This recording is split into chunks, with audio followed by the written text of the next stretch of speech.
Ladies and gentlemen, Big Ray is probably in the shitter. He'll be in shortly. So first off, what a game. If I was just watching, just if I had no rooting interest or anything like that, it would be game of the year, man.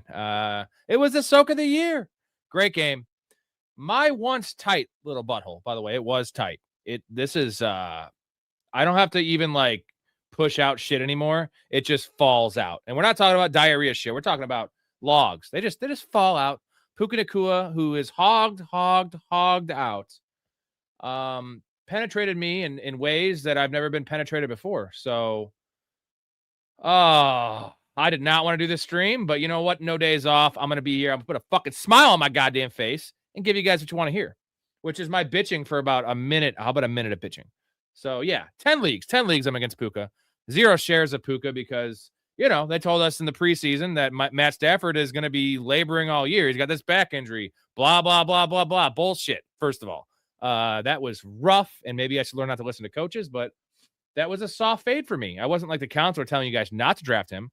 I just was drafting guys like St. Brown and Drake London and Nico Collins over him, and Matt Stafford is superhuman. Dude got destroyed tonight. His ribs in that hit and hit his head on the turf, and he's fine. So yeah, it's rough. Tiny Dancer finally did good. Tiny Dancer did do good. First game, the one game we didn't think so. People benched him, and then he's dancing all over the field.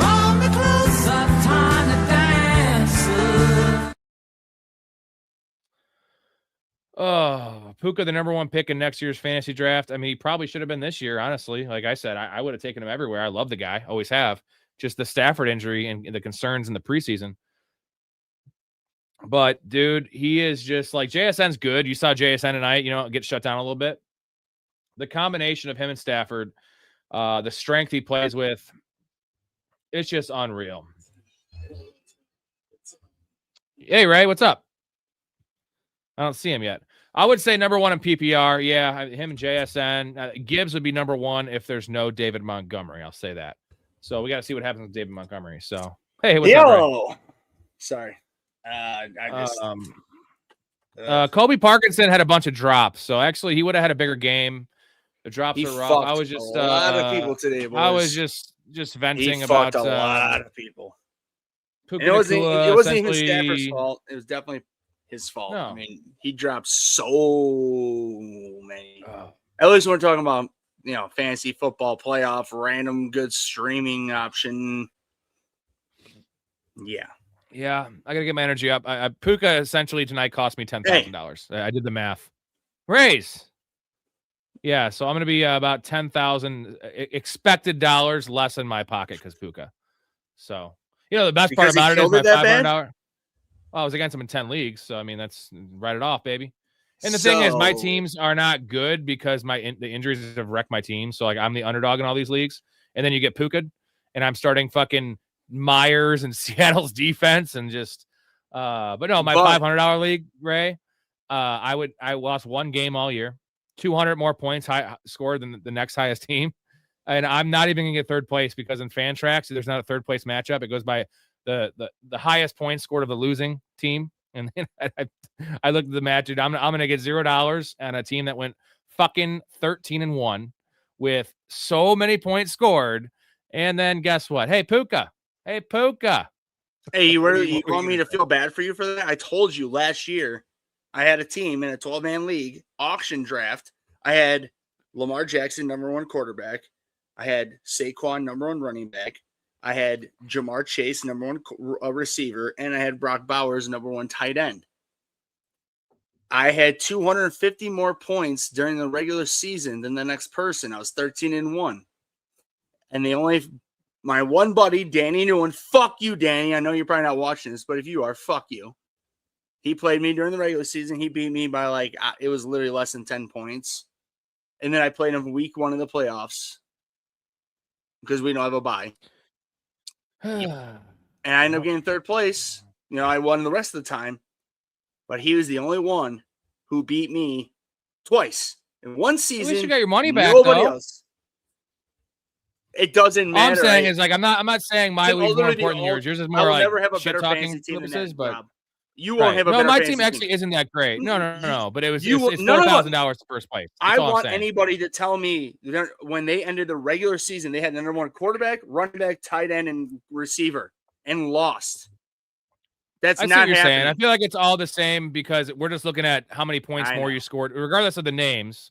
200 points, 250 points. We're splitting hairs. My thing is, it's my one $500 league. All the other ones are 250s, and that's to not even get third place is the fact that Fantrax doesn't offer the third place game. I kind of hate that. That's crazy because Fantrax is like basically, from what I understand, like I don't do it, but like that's the number one like true fantasy player thing. And they don't even do that. I don't mind what they do. It's the highest points of the loser gets it, which actually makes sense in the semifinal. But just so happens that the other team that's going to get bye, Big C. Bye.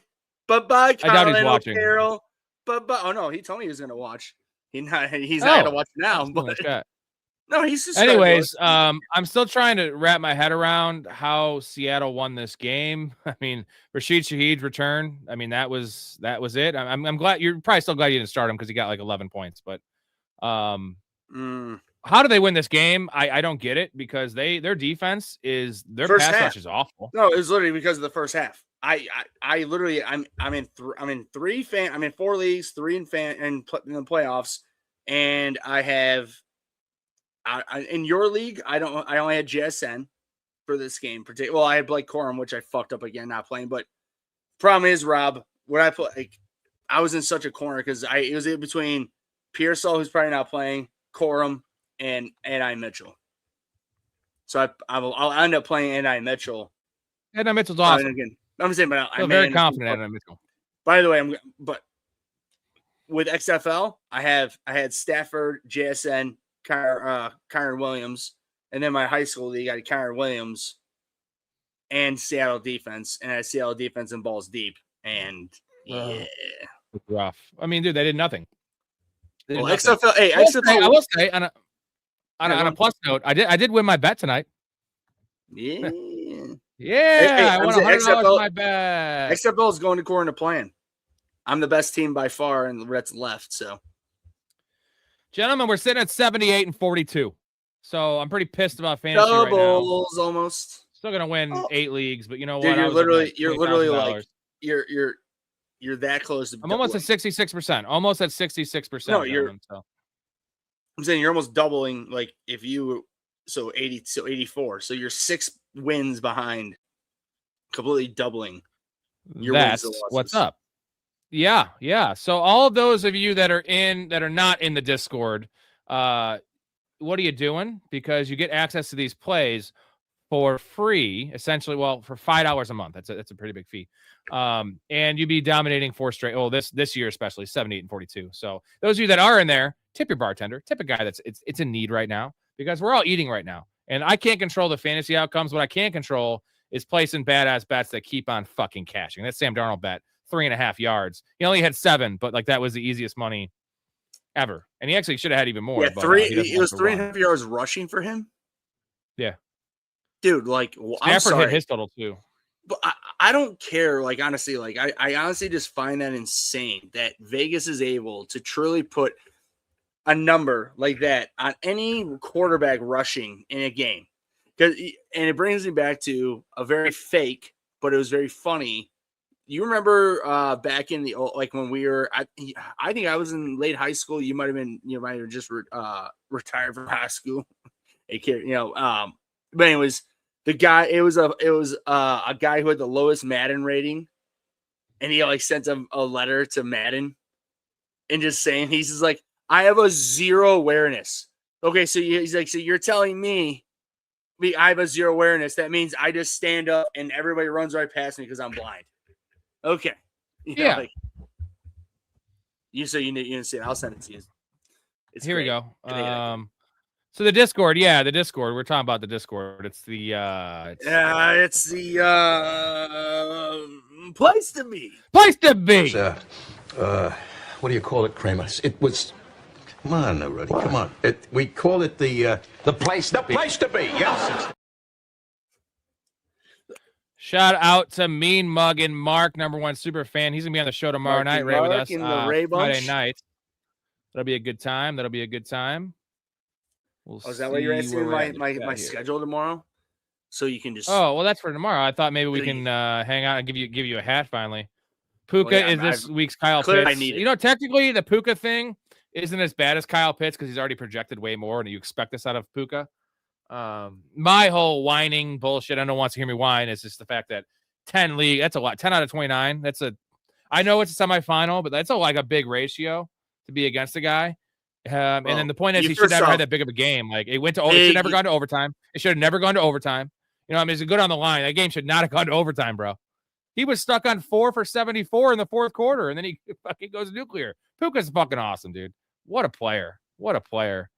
I'm just so pissed at Matt Stafford. Just real quick, you know, he was a 5th round pick, correct? Yeah. Well, I've seen the Bears under current GM Ryan Poles trade away many 5th round picks, and then more importantly, my main point where I'm getting at, draft a punter, 4th round. Yeah, it's not good. So I'm just he's a good punter. 4th round, no. But my main point is they still fucked up because I want a waiver claim on somebody in the 5th round. They could become Puka or Cooper Kupp or something like that.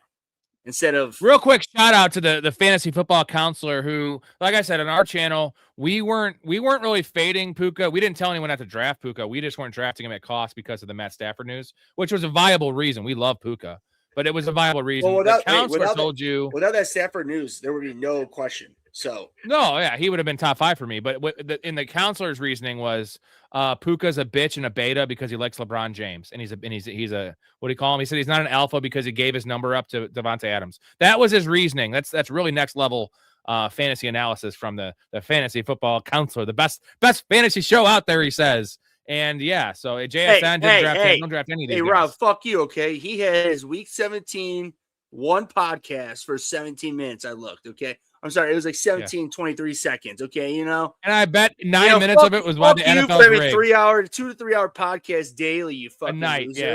yeah. Giving any information to people. That's funny. Yeah, dude, Barner. I mean, Barner should have had a bad game, but like it was saved by that touchdown. I did the same thing, Barner for Parkinson, but I started. Didn't he Parkinson. drop a touchdown too, though?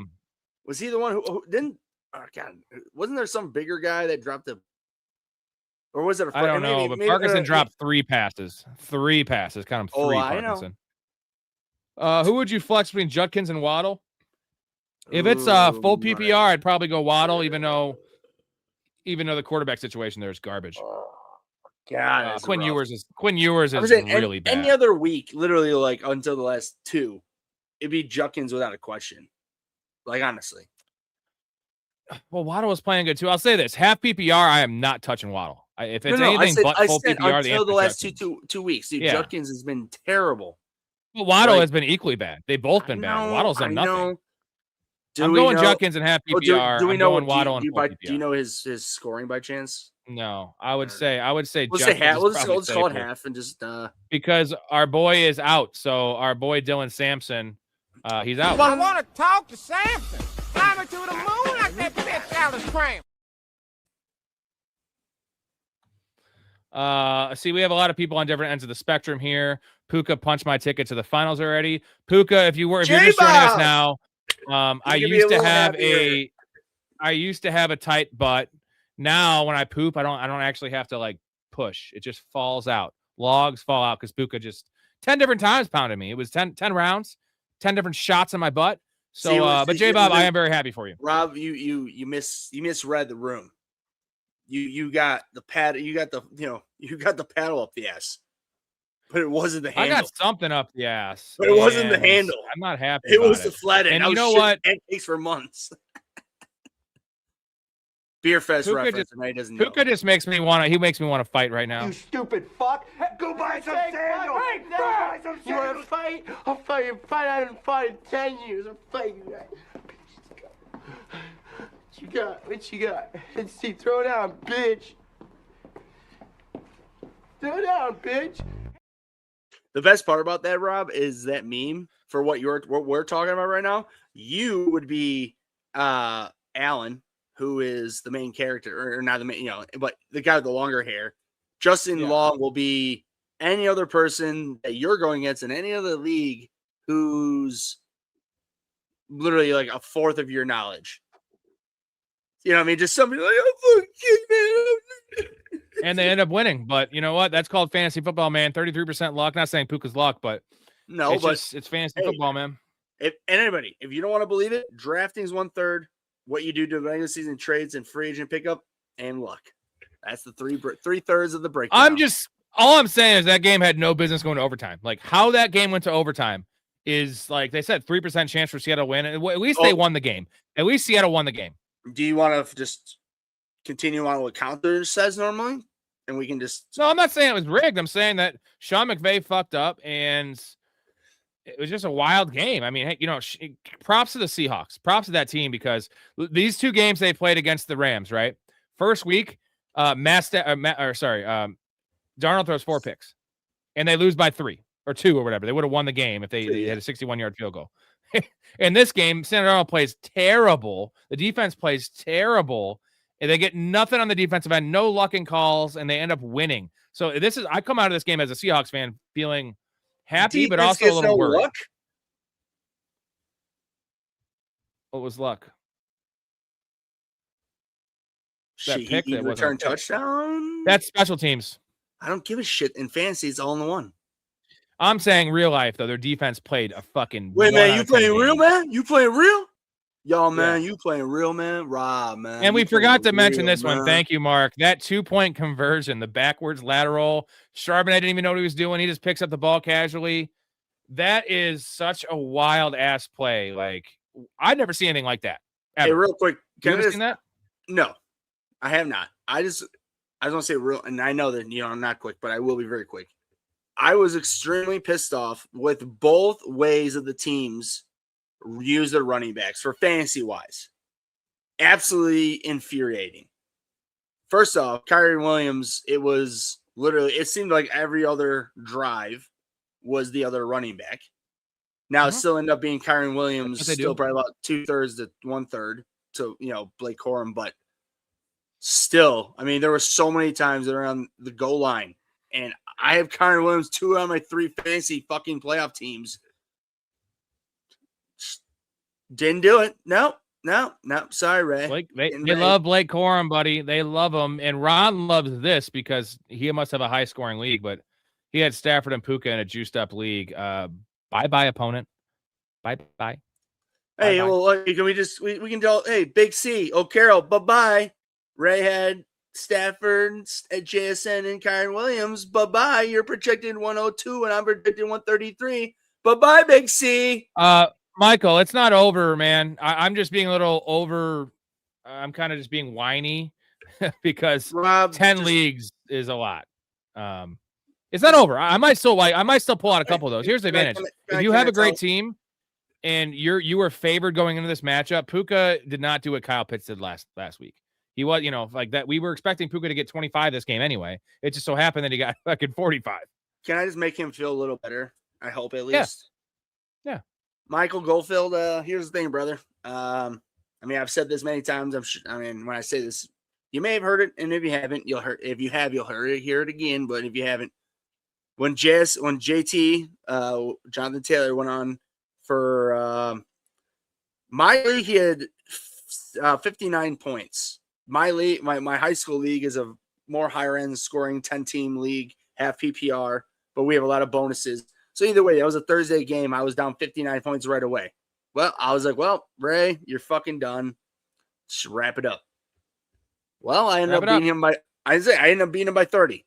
So yeah, honestly, it's always an easy reaction to get downtrodden these games. Like these first games. It's very easy. I do it all the fucking time. So I understand. Just understand also though, if your opponent had, if you're 12, in overall 12 people starting, you know, for head to toe, and your guy had 2 or 3 and you had 0 and you're down 50, well, don't be downtrodden because you had nobody. So you have no idea what's going to happen to your team.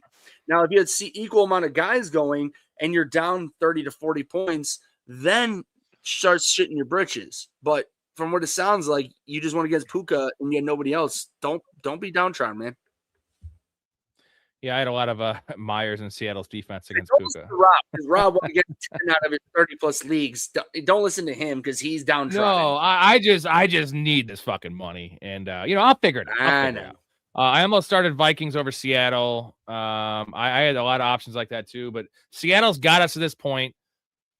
No Devontae Adams, like, dude, how is it like this bleak? How is it this bleak? I don't get it. And like the Jason Myers thing. Like, you saw fucking the fat fuck out there kicking field goals for the Rams. He had a good game.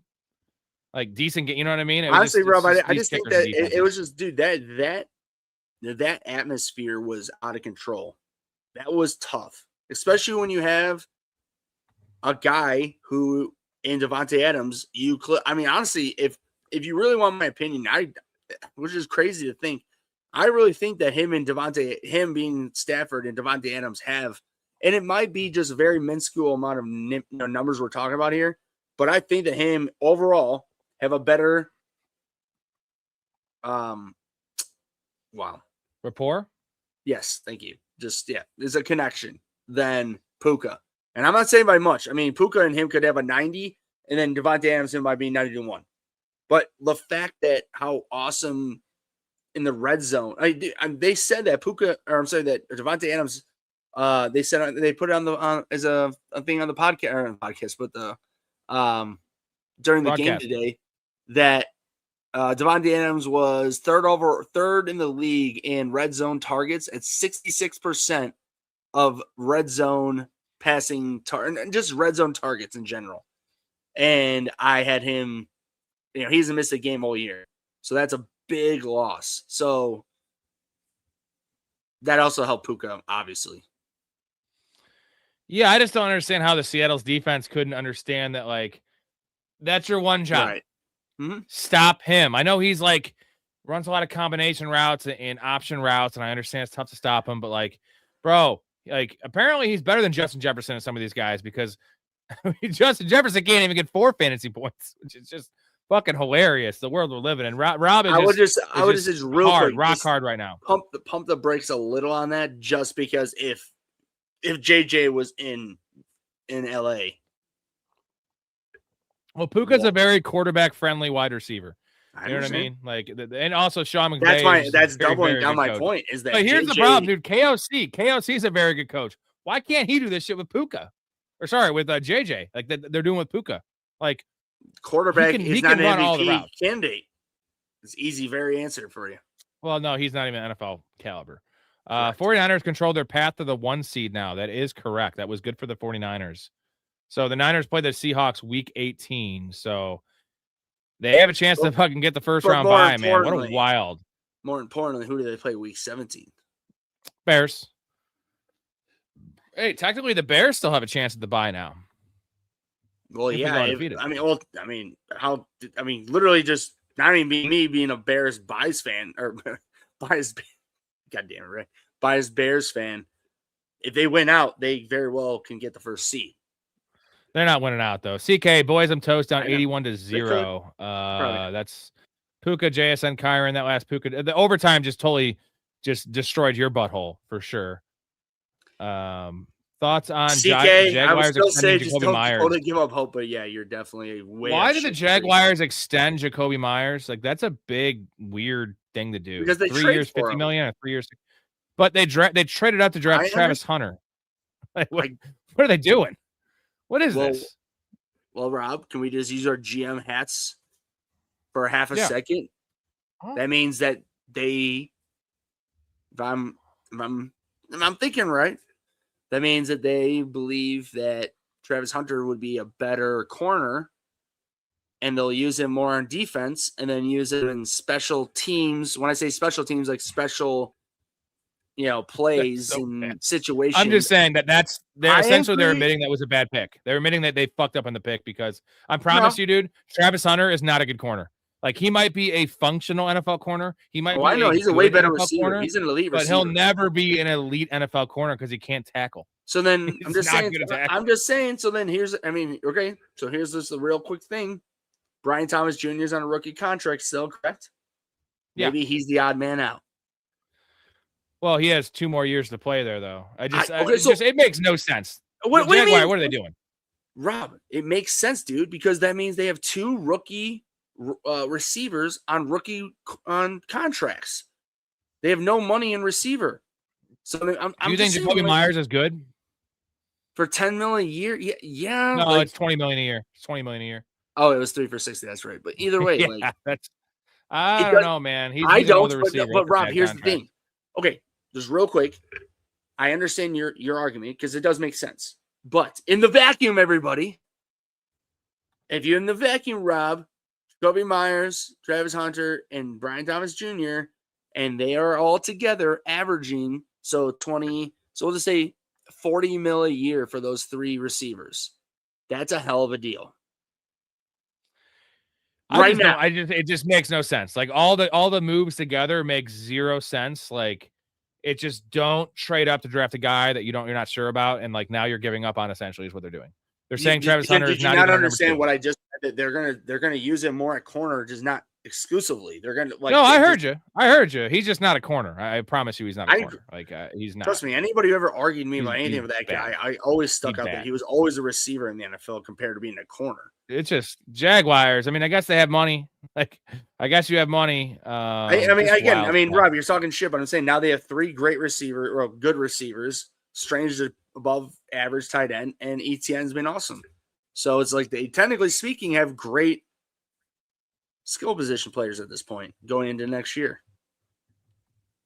You like that Charbonnet 2-point recovery right there? That was pretty badass, right? It's good.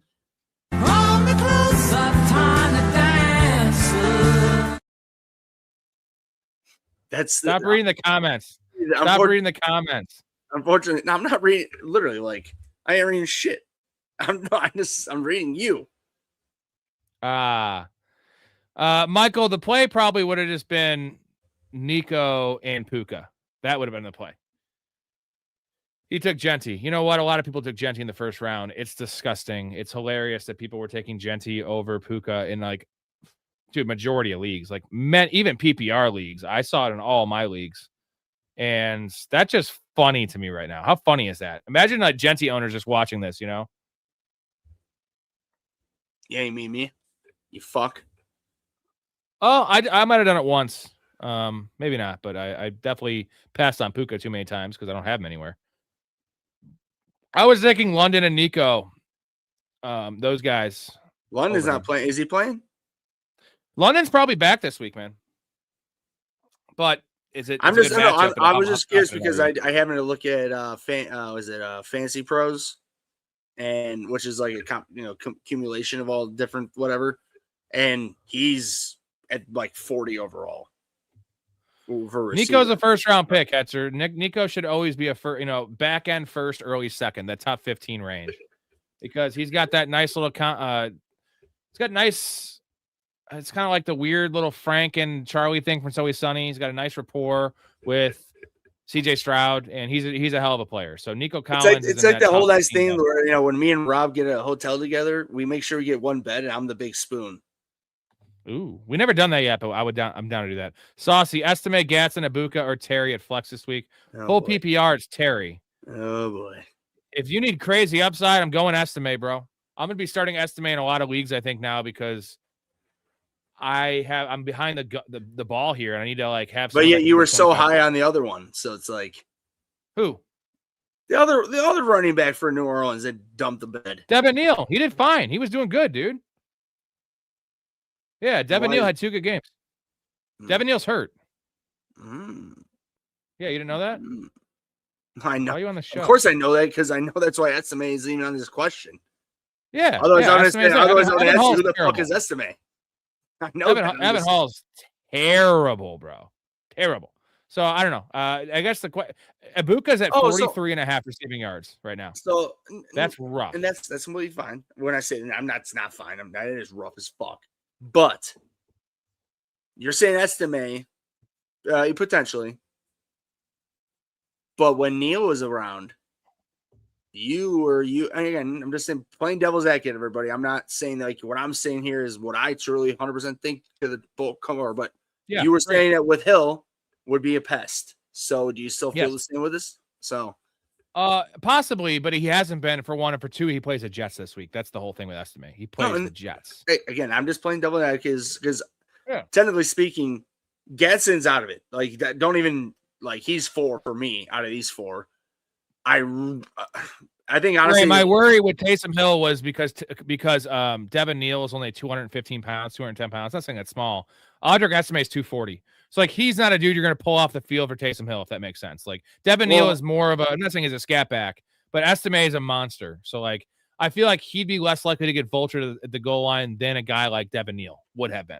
And the crazy thing is they didn't even pull Devin Neal off the field for Taysom Hill. I don't know if this regime has changed their thinking on Taysom Hill, but it was right when Devin Neal came into prominence when Kamara got hurt was the same week that Taysom Hill had 10 rushing attempts. And then since then, he's had like 4 attempts all the next 3 weeks. It could change. I'm just saying, if you need upside, the answer is probably Terry McLaurin and full PPR. That's probably the answer. It's not Gatson. And like I said, Ibuka is 44.5 yards on Vegas. So yes, he could probably catch a touchdown, but where's the upside? Is there upside with Ibuka? Yeah, I think Mike Evans is playing this week. So I think right now they're playing very close to the vest on that, unfortunately. So I mean, personally, for me, like in balls deep, I gotta play Ibuka. Like I'll play Ibuka, but if I had Scary Terry, I might play him over him. But to be honest, I honestly think depends what you need and depends on the score. Yeah, like if you're behind the 8 ball, if you win against Puka, like I just don't think Ibuka has the volume to produce unless he catches 2 touchdowns. Like, is he gonna fucking score 29 points? I know Estime can get you 4. But at this point, it's you lose or you go home. It doesn't matter your point total. Like, give me the guy that could take over the backfield. He's already going to be the starter, supposedly, against a Jets defense. He could have 25 touches for Michael Carter touchdowns. Yeah, ended up with Knicks over Stafford, but Puka can have my children from ZMAC. That's going to be hard to make a child with a man. But, like, hey, you know what? The T community, the T's out there are trying to make children. And it's not working out very well for him. But see, Z-Mac, this is where you fucked up, brother. You should have asked me because I had Stafford going against one of my best friends in fantasy playoffs who has Knicks. Well, one's projected 100 and I'm projected 133. I would have told you the easy answer, which wasn't easy. Answer with Stafford? I know. No, it wasn't easy, dude. I'm fucking you. No, rain I'm totally and winds, fucking no no. Devontae. It's like Dude, that's fantasy football, though, right? The weather didn't matter. That was way more bullshit talk than it was ever needed. It was just in general the defenses and the teams and how well coached and how talented both are on both sides of the ball. We all need a Christmas miracle MVP. Let's get that going. Let's see.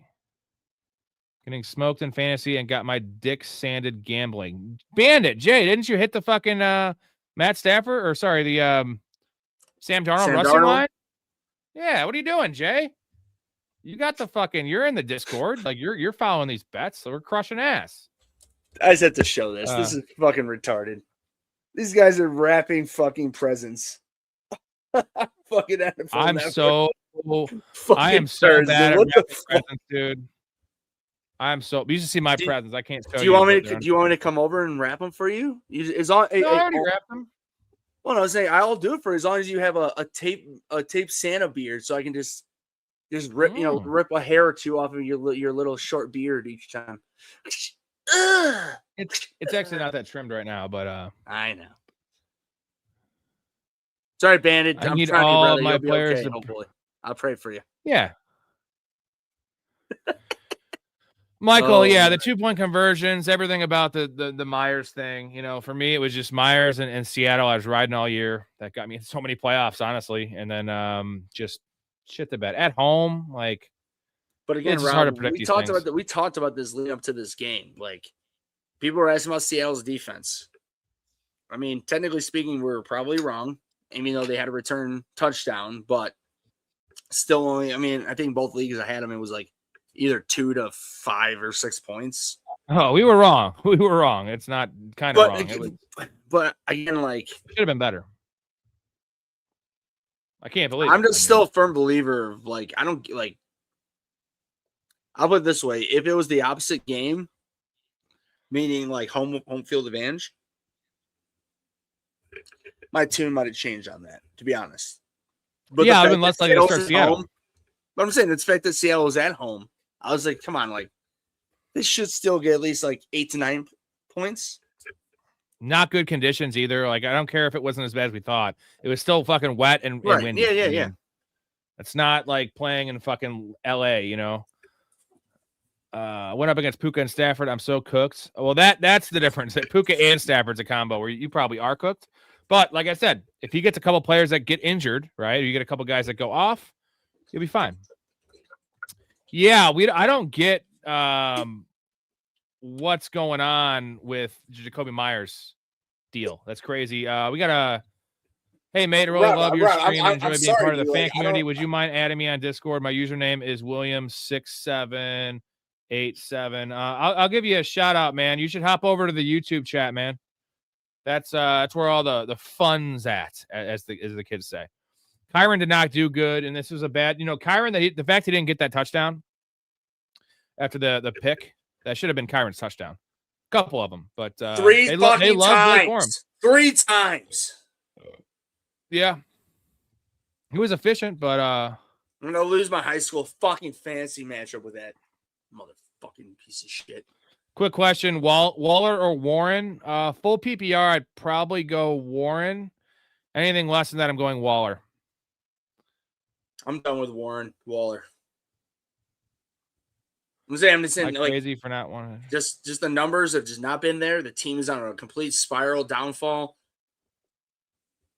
Like I understand the same can be very well be easily. More importantly, it can be easily said for the Dolphins. But if everybody looks at the numbers when Waller plays this year, he is a top 10 fantasy, tight end, if not above that. And Warren has been very minusculely sad, and it's not his fault, I don't think, but he's just a product of the situation that is happening right now, and it's not a good thing right now. It's a complete down spiral. Quinn Ewers, though. Quinn Ewers is awful. That's the problem. If it was Tua, I'd say Waller. It's not Tua. And I know Tua's terrible, but Tua at least checks the ball down to his tight ends. Quinn Ewers is terrible.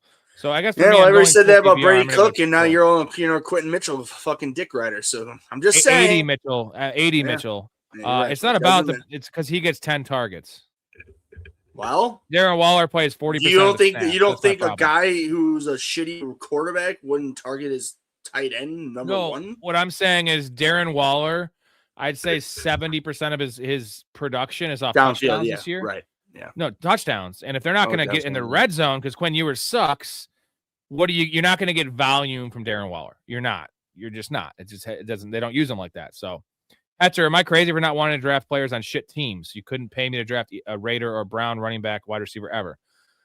The bottom five. So bottom five is where we cut it off, right? The bottom 5 teams. I'm going to give you an example of the Arizona Cardinals right now, which is actually the best fantasy football scam we have going. They're a very bad team. So we got to pick and choose our spots. There's certain teams that are just hopeless. Raiders, hopeless. Browns, hopeless. But Harold Fannon's doing some value. But yeah, ideally, you want teams that have top 5, top 10 offenses, and then teams that have bad defenses. That's the combo. That's called the circus. You get a team that has a top 10 offense with a bottom 10 defense, like the Dallas Cowboys this year. What do you got? You were a complete hypocrite to your love of Chris Olave. Bad team, but not as bad as the teams he's talking about. Bullshit. Bull fucking shit. The Saints are a bottom 5 team in the NFL right now, not even close. They may be 5 of the bottom 5, but they're bottom 5 worst team. So I'm where I'm getting at here, Rob. Tell them the truth. There's outliers. Tell them the truth, though. Opportunity. I understand opportunity.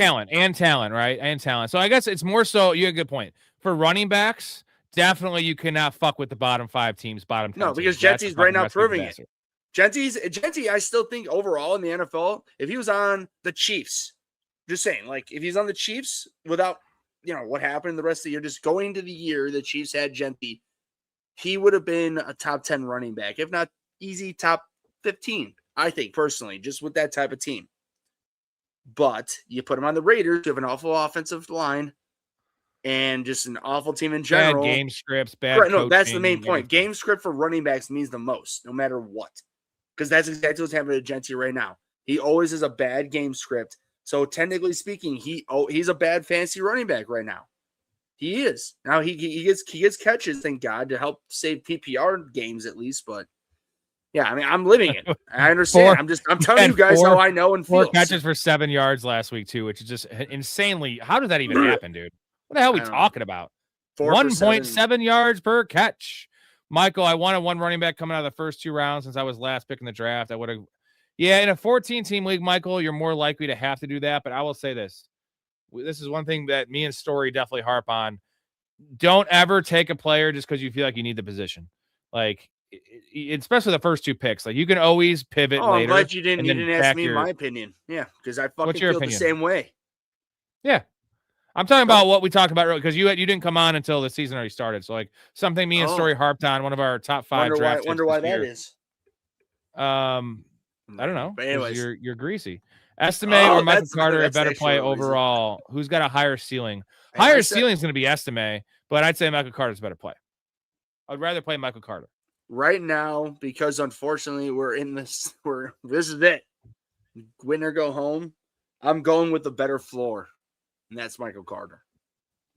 Yeah, quote unquote better play, but he's saying who has a higher ceiling. I understand. Yeah, but the higher ceiling is Arizona doesn't run the ball. Yeah, Estimate is the higher ceiling. So, Michael, if you're down, Estimate is the play. But if you're up, Carter's the play.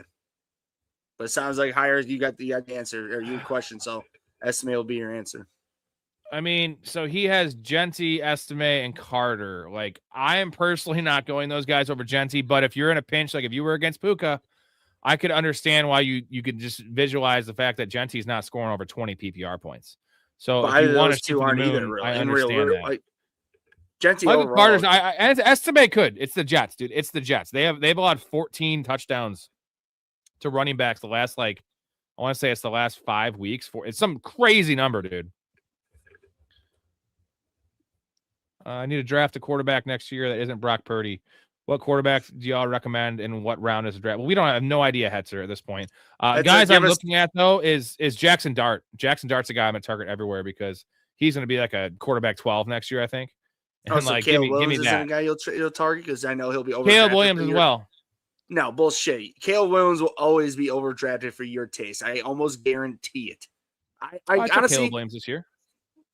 No, this year. I'm talking. So at 11:58 on December 18th, Ray's calling it. Rob will not. Where do you think he's going to go? Where do you think Caleb's going to go next year? Top 10 quarterback, guaranteed. Easy. No way. How? He's been awful this year in fantasy. Why do fucking people draft anybody over in fantasy drafts? Because of fucking hype.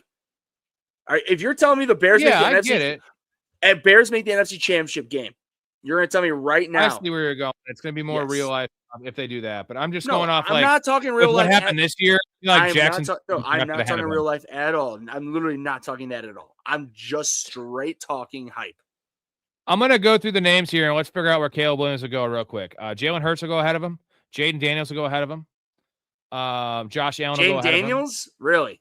Yeah, no. He'll definitely go ahead of him. Guaranteed. The fuck did he do this year to make him worth it over? It doesn't matter. It's Jaden Daniels. No. That's where we're. That's right. For me, I will bet you $500 right now that ADP next year Jaden Daniels goes ahead of Caleb Williams. I'll make the bet right now. $500.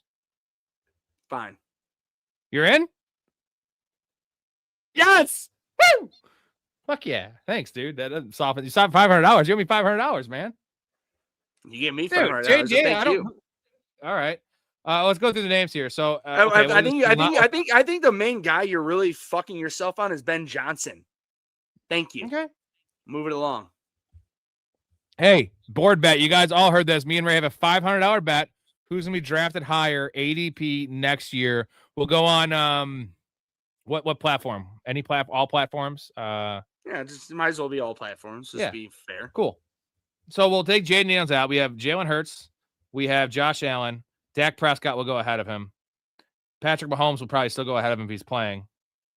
Joe Burrow will go ahead of him. Well, no, Mahomes will not be playing because he got hurt. Like just in general, he's not playing until mid next year. So just by default, we don't know that. Bo Nix will go ahead of him. He blew his ACL, dude. Come on, you don't know 9 that? months. I mean, I know that. Okay. Jared Goff will probably. All right, still everybody. go ahead This is just where Rob's just rating himself. Lamar will go ahead of him.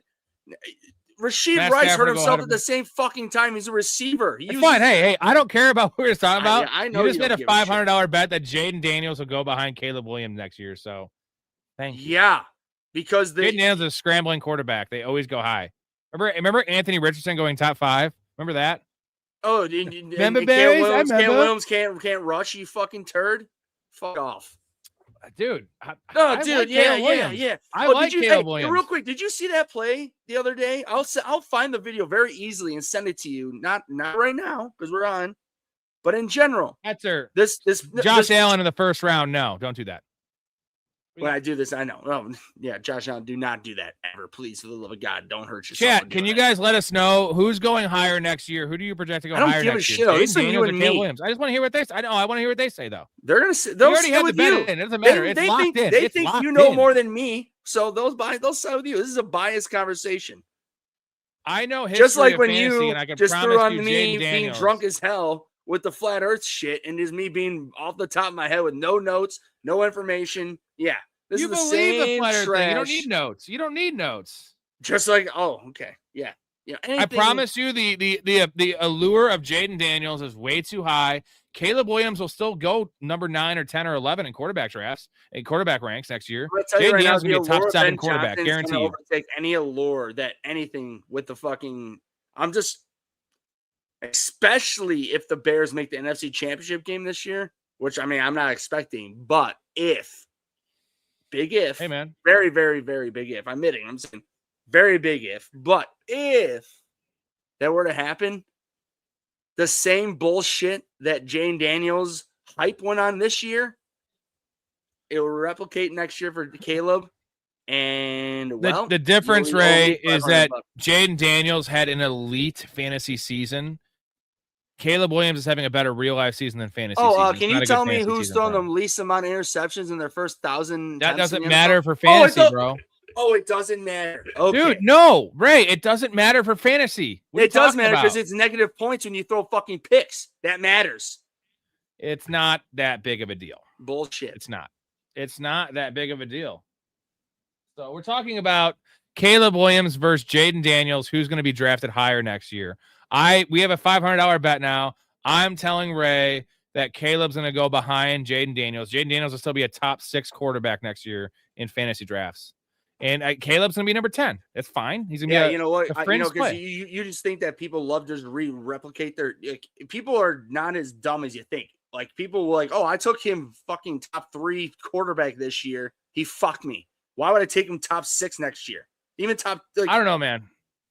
I have played. Rob, here's the thing: 250 drafts you're thinking like you. Years. You're smarter than 99%. No, I'm not saying where I would take him. I'm telling you where he will go. I know shit where you would take him. I'm telling you where. Dude. Okay. Jaden Daniels had an epic fantasy season last year, and people are going to hold on to that. So that'd be 2 years removed, my friend. Who the fuck gives a shit about 2 years ago? Well. Caleb just isn't doing putting up fantasy numbers this year. He's not elite numbers. He's not. I love Caleb Williams, dude. Like, I love him. I think he's a great quarterback. I think he's going to be a great value next year. I think Jaden Daniels will be overdrafted is my point. And he is a rushing cheat code, man. These rushing cheat codes get drafted. Literally, we saw Anthony Richardson off of the back of 5 games. And Anthony Richardson got hurt twice that year, by the way. Get drafted as quarterback 5. Remember that? Mm-hmm. That happened. So why would the fantasy community change now? They're thinking they chase upside all the time. I just like that you're completely disregarding anything I'm saying. It's just like, oh, sorry, Ray, no, because again, the Bears are a hot commodity in the NFL, Rob. The Bears are a super hot commodity in the NFL. This is just random people, not like us, who are Bears fans, thinking highly of them right now. Just same exact position as the fucking Redskins last year, and where they end up. Dan Campbell is literally, Dan Campbell. I'm sorry. No, I just want to put respect on Dan Campbell's name. Dan Quinn. Come on, Rob. There we go. Gotta do it, Dan Quinn. All right, we got to move on though. We have that in the books. $500 bet. Jaden Daniels. I'm super happy about that. That makes my night. So thank you for the donation. Appreciate you. And that's awesome. It will honestly. I think it'll be. I really think it'll be way closer than what I'm thinking. You're thinking. Or it'll be close. It'll be Jaden at 6 or 7. It'll be Caleb at 9 or 10. That's pretty close. Caleb will be a top 10 quarterback, but Jaden's going to go higher than that. He's a scrambler. You want to know why I'm going to win the bet? I'm going to real quick. You want to know why I'm going to win the bet? Jaden Daniels going to get hurt again. Very easy. Done. That's why I win the bet. Maybe. Okay. Yeah, he was on Twitch, and I'll invite him in there, and he's got to get in the Patreon, otherwise he can't get in because all you guys are paying. So, I can't have people just in there for free if you guys are paying. That's also the deal. Chiefs can't run the ball either. The Chiefs are poo platter. Hey, do you think it has anything to do with them just letting go of Joe Thuney? That was a nice pickup. I don't know. I think honestly, like I know I'm being a condescending ass of being a Bears fan because I'm very happy we have Joe Thuney, but I think they fucked up. They bet wrong because they bet all their money on what's his name? Will Smith or what was his name? Younger Simmons. guy. Yeah, that guy. No. There was a guard that because the Bears were looking at him this offseason to sign him, but they franchise tagged him, and that's why they let go Joe Thuney, and then they drafted Simmons. There's a guard. I think his name was Will Smith, whatever it was, but they fucked up because they paid him like around $20 million a year, and he's way younger. I think he's like 25, but Joe Thuney hasn't let up a sack all year. We love Loveland on Sunday because there is no. Oh, there goes Michael Myers. Saturday. We have no Luther Burden, no DJ Moore. Cole Kmet looks like he's going to suit up, but there's going to be a lot of 13 personnel. I would rather. I know Barner caught the touchdown, but like the process was right to start Loveland because if you take that touchdown away, Barner would have scored you 3 points, 4 points. Well, and here's the thing too: is that again, I know I'm a dire Bears fan, but I'm trying to be non-biased here. I mean, Rob, I know I know you're a Bears fan, but I'm just more Homer-esque Bears fan. So when I say this, I'm asking you, being a non-Homer fan, I truly think that in the last month to 6 weeks, that Colson Loveland has solidified himself to be, at this point, a top 8 fantasy tight end, just based on the fact that his prowess of blocking is better than me included, and the coaching staff, I think, and most everybody, all the fans, is better than people expected. And on top of that, he's got very strong hands. He's big. He's pretty fast for his size, and he's got good route running. So there's all these combination of things that are just rolling into a good situation right now, to where, to be honest, if you have Loveland, I mean, I wouldn't be starting him over the likes of like first off, Parkinson tonight. I'm saying if you were choosing between Loveland and Parkinson, and I know this is gonna be like, oh, Ray, you saw, kept in high in sight, and you're a Bears fan, but in reality, like before this game started, and I had to choose the both, I would have chosen Loveland just based on the injuries for the Bears, because there's so much opportunity to be had right now, and he's ascending with those guys healthy. Now those guys aren't healthy with being Luther Burden and Rome Odunze. Dude, like, I wouldn't be shocked if he has a game of 8 for 90 and a touchdown. That's big time. Big time. I know. I'm just saying, but I wouldn't be shocked. He looks good. He looks good. He's a number 2 receiver, essentially, is what he's going to be. Maybe the number 1, because DJ Moore just doesn't do much. Michael, I'm down with that one. I think that's too cute, though. But if you need upside, you can do that and maybe go Ibuka. Maybe go Devonta Smith, because Ibuka has 43 yards as his over-under. Curtis has sent $100 US dollar. I don't know what that means. Send it our way. Send it our way. We 7 nights a week, John. Isn't that what that means? It's that you got in your pocket? Just no, he's just saying send $100. Yeah, that's a fucking verbal or a typed contract. You could do that, Michael. I think that's getting a little too cute. But if you're behind the 8 ball, why not go for the upside with starting running backs? I can get down on that one. But dude, Caleb should go. Here we go. This is for you, Ray. No, just real quick. Like, are you that down on Tet? Because he had Tet on his bench. Is he Well, just not Tet's hurt startable? right now, so he's no. if the practice reports are good on Friday, that's one of my bets, 56.5 yards. I can't cash it out now because there's no cash out option.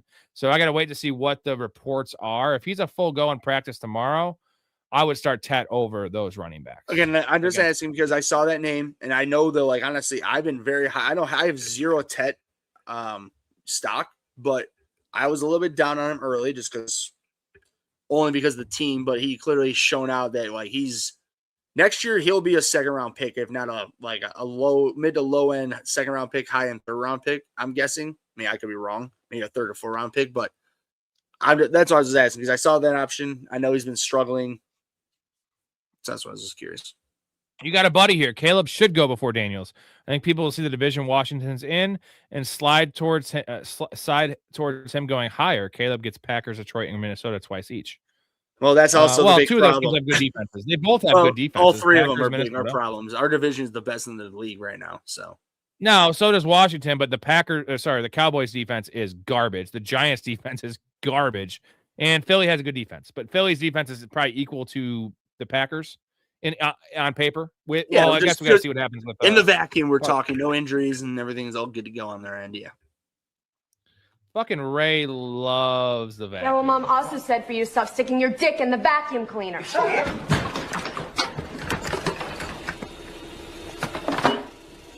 Hello? Hello? I said don't disturb you. I'm cleaning my room. Dude, I swear, I find all new nuggets every time you play these clips over and over again. The fact that you can hear him saying hello, hello, we love it. Hello, like the fact that you hear his sniffing sound, like it's clear, like he puts the fucking hose to his nose, but the fact you say hello and but it's so slight, you just hear the. There's Helen Hunt. Real quick, we'll finish the questions here. Shout out to the Patreon members. Thank you guys. Appreciate you guys. NFL playoff fantasy is coming up soon. We're going to have a league for that. Also, 6 or 7 community fantasy leagues. A lot of perks if you get in the Patreon. Well, the biggest one is the Discord community. This community goes on 24/7 on the Discord community. Guest appearance on the show. We're having Mark on at least once a week. I try to have a fan on if you want to get up to that the tier. Funky Bunch. Free merch giveaways. If you want these hats, we're gonna get shirts here shortly. Can we also? Can you and I drink a beer? Yeah. Also, access to the Discord. Yeah, the most important part. The most important part here. 78 and 42, gentlemen. You're winning a lot of money 4 years straight of this shit. So if you're not in there, professionalfanatics.com or link in the description. Support your boys. It's also Christmas season. Support your boys. Keep the show going. Very, very, well, no, very Rob, you're you're winning us Christmas money. So yeah. Even though Ray's scared to place the bets, but I keep on. He's going to do it next year, and you're going to make a lot of money. No, because I did the bet 365. I got that $150. So, how much you placed the bets last week, or what'd you do? I did, and I won. So, yeah, it was my worst week, but we still won money. No, but I'm saying, my worst week since week 8. I'm saying the money I have, I will be placing heavier bets and rolling with it, baby. Heyo, making money, professionalfanatics.com. Now, Michael Carter definitely had her. Definitely Michael Carter. Yeah, you think so? Yeah.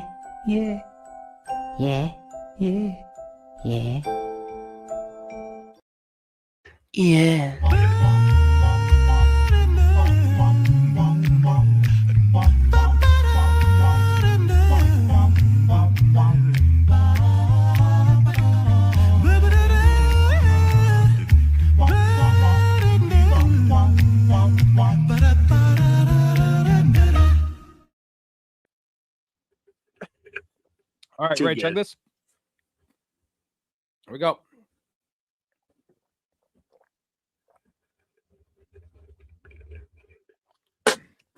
Oh, tasty. One to down, peeky out. Yeah, you love that saying. Let's see where we're at here. SpongeBob, baby. I stream on Twitch, but I get like 3 viewers, but it's just why the hell not? Also, it allows me to You're have on this Twitch. vertical Why didn't you let me like- know? Oh, I don't have any followers really, so. So I will follow you. Eric Mangione.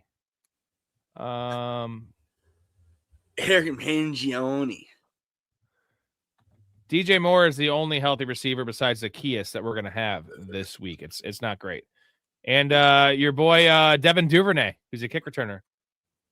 We got More him. importantly, more importantly, my boy, what's his name? Walker. Jadari Walker, who had a great preseason. He's been on the practice squad the entire year.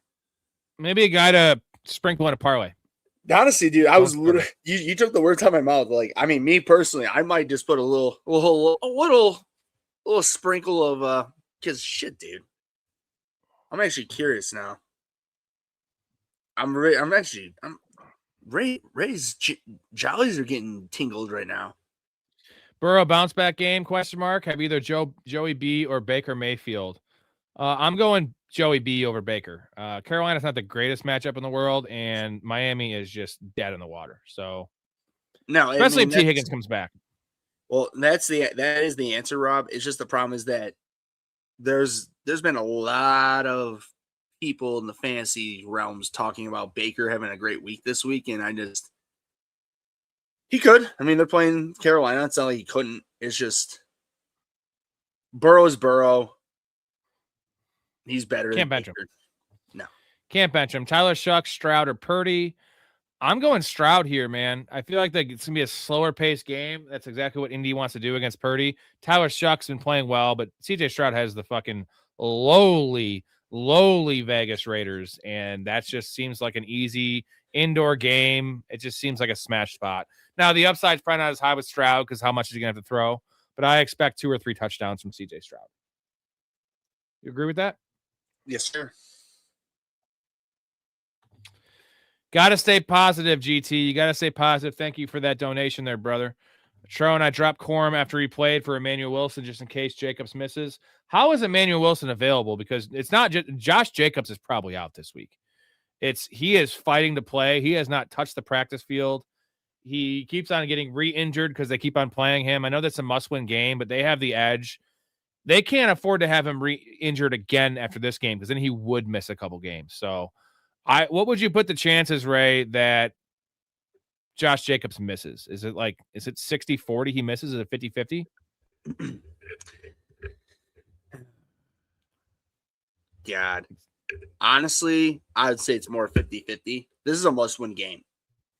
They have so many injuries. This is what I'll say. Because equally with the offenses have both had injuries. Now, Rob, I just looked over the over-under in the Bears game for receiving yards for people. Because, for instance, Christian Watson, we don't know if he's playing. He's over under 54.5 yards. Mm-hmm. So he's playing, right? I mean, you don't have that big of a number if you're not playing, right? I mean, Vegas. No, they put him up there because if he doesn't play, it's voided. They always have it up there. Okay. Maybe they think he's playing. I'm just saying he hasn't touched the practice field. But either way, I'll still say 50-50 because if he's that hurt, like they're still making the playoffs, so they need him. But if everybody you don't know, now you'll know. Between the Bears and the Packers, whoever wins this game, their road to the playoffs is I don't know if it's honestly I don't know the exact number, but it's probably like a 60-40. Like if the Bears win, 60% better chance than the Packers and vice versa. And so I'm saying if they play them, they need to win that game, and that's why they'll agreed. Play. GT says I jinxed myself though in my fantasy chat. I said if Jansen scores a touchdown, I'm fucked. Sure enough, scores touchdown 10 seconds later. Thank you, GT. If that's how it works, needed that Ray, very, very badly. So how about this? If that's how it works, now I don't believe in jinxes. I want a supermodel to show up in Ray's room so we can fuck her. Count it out. 1, 2, 3. Well, you're not counting thousands. 1,000s. Oh, yeah. Okay. Ray would probably be off the stream in about 10 seconds. Do it live. We'll get banned, but it would be worth the show for our 22 people who are watching. If she showed up, I'll just say, hey, boys, look what showed up. And turn the camera right at her. Who should I play at flex? McLaurin, Devonta Smith, Gainwell, Jalen Warren, or Emmanuel Wilson? Emmanuel Wilson's the answer if he's a starter. Jalen Warren, no, he's played less snaps. He's gone from 60 to 55 to 48 the last 3 weeks. That sucks, dude. Why is Gainwell? I'm going Devonta Smith. That's my answer. It's Smith or McLaurin in PPR. But it's Emmanuel Wilson if there's no Josh Jacobs. I would go in order. Wilson, if Jacobs misses, Devontae Smith, McLaurin, Gainwell, Warren, Emmanuel, and Wilson. I'm saying back if Jacob plays. This is a tricky one. Burrow or Hurts, 4 for a passing touchdown. I hate it, but Hurts. Yeah, against Washington's piss poor defense. If it was 6 for a passing touchdown, we're going Burrow here. But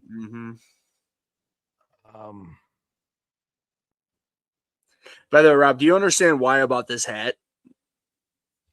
Because it says your name on it.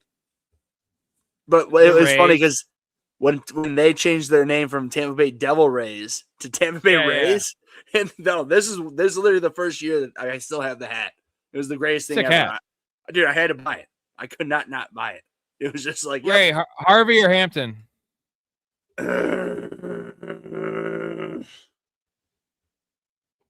I'm doing this on purpose when I remember my reaction because Harvey was hurt. He's healthy. He's playing. Problem is that I have Harvey in one league. I have 0 Hampton shares. God damn it. I don't know, Rob. Honestly, I guess I'll just say Harvey, but I'm not happy to say that. I'm gonna go Harvey if it's another full going practice. I'm saying in balls deep, he's projected 15 points. He's fine. He's off he's off the injury report.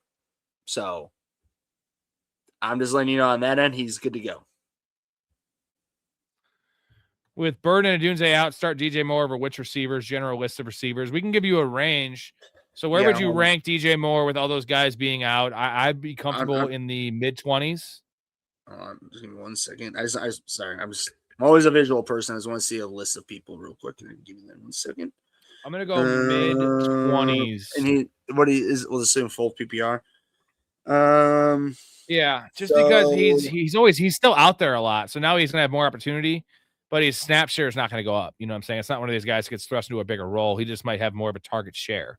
See, now, when I say this, everybody, I'm not saying what I'm about to tell you right now that I use this as my full-all, be-all, end-all thing. But I'm just looking at fantasypros.com, full PPR for wide receiver. They have DJ Moore ranked as their 25th receiver. I think, personally, that's fucked. I think he's higher than that. Me, personally. I don't know. How about you? As in better or worse? Higher as in 28? Yeah. No, higher, more like 20 to 15. You know what I mean? Even upwards of it could be even a little higher than that. I'm saying they're having him at 25. He should be. He should be. So I would say around the range of McLaurin. I'm sorry. Around the range of Devonta Smith. The reason I looked up the list because he asked for receivers. So let me just ask you this: McLaurin or Devonta Smith or DJ Moore?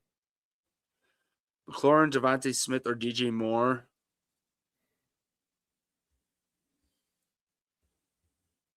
I would probably go Devonta Smith, DJ Moore, McLaurin. Could argue you could. But I think DJ Moore is closer to Smith than McLaurin. Right. I think that's the exercise he wanted. That's the range of guys that were around. Right. I would start him over Ibuka. I'm saying that's why I just wanted to look up this list because again, having DJ. Yeah, Moore I would start him over Ibuka. Bullshit. I think that's low. I would have him over Zay Flowers and Wan'Dale Robinson and Jalen Waddle. Right. Agreed. Yeah, over Waddle. I'm saying that's why I don't use Fantasy Pros as my end all be all because those 3 receivers are 17, 18, 19, and DJ Moore's 25. Right. And full PPR. It's no. Michael, I need to pick up some over/under props bets before it expires. 12 more hours. Guess it was only a fact. There's a free promo on Underdog. Right. Michael, well, I can't just give away all my props. I do release them a day before, but I need to incentivize people to support me since I'm just making everyone a fuckload of money on these bets. So I already have 4 props up for Dude, Michael Sunday Hart, bro, already, you so watch this all the time, man. It's $2 a month to join the Discord, dude. Come on, just join us. It takes five. It takes 5 to get into the private Discord. But well, you'll make your that's where money the picks over are released. in one day. I'm You sorry, will. one You actually Sunday. One Sunday. 1 day of betting. Well, at least past track record says you will in one Sunday. So GM, start 3 wide receivers, full PPR: Pickens, Evans, Tet, Sutton, T. Higgins. Why does Ray not have these opportunities? Jesus, that's great. Evans, T. Higgins, he's 50-50. He was limited 2 days in a row. We'll just assume he's out. Now, real quick, I'm going to go Pickens, Evans, Sutton.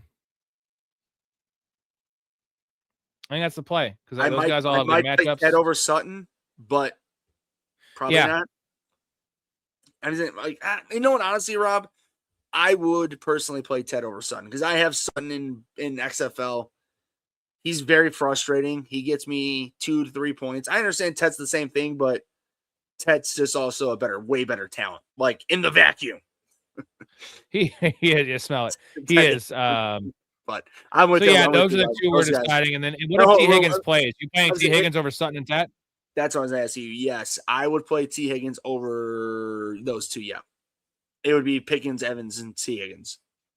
I have Nico, still go Stroud. Well, that's more reason to go Stroud. I'm not really a stacking guy, but definitely. No, Chuck does have a good matchup against Jets. I get that, but Stroud has a good matchup against the Raiders. So I guess the better quarterback than Nico. Now, I'm actually, Rob, I'm interested in your response. If it's 4 passing, 3 or 6 rushing, are you still going Stroud? I would. I'm just asking, like, what your opinion would be. If it's 4 for a passing touchdown, I'm more inclined to go Shuck. Okay, no, that's all I'm asking. If it's 6 for a passing touchdown, it's Stroud all fucking day long. Right. And then it's probably a tie, and then you can flip a coin if it's 4 for a passing touchdown. Let's see. Carter or Estime. So we've had this one a couple times. Carter's a safer option. Oh, it's a safer option in Carter. The upside's Estime. But like if you went up against Puka, I would go Estime. If you're favored to win the game, I'd go Carter. If you had Puka or Stafford or something, yeah. If you're up, Carter, yeah, go with Carter. Get the safe floor. Especially because Rice is probably out. Yes, Rice is out.